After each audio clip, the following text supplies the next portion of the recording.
Хамза, ассалам алейкум. Вот что купил. Я нашел эту книжку, я ее искал. Хотел такую иметь. Смотри, «Атлас истории средних веков.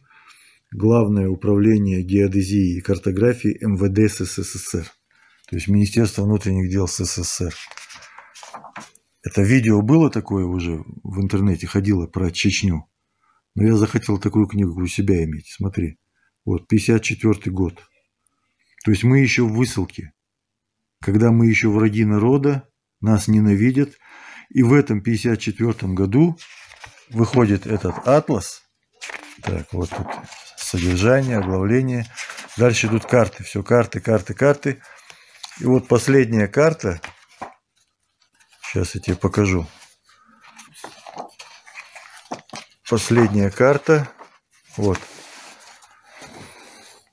Европа в середине 17 века. Смотрим сюда. И опа! Вот это да! Чечня от Кабарды до Каспийского моря. Ингушетии нет. Осетии нет. От Дагестана вот здесь внизу только вот Дербент. Маленькая надпись вот. Посмотри, какая площадь, которую мы занимали с Каспийским морем. Протяженность. Здесь снизу Грузия, вот тут чуть-чуть Ереван, тут чуть-чуть Дагестана, дальше уже Персия идет. Представь. Черкесы, Адыге, Кабарда, Чечня и сразу Каспийское море.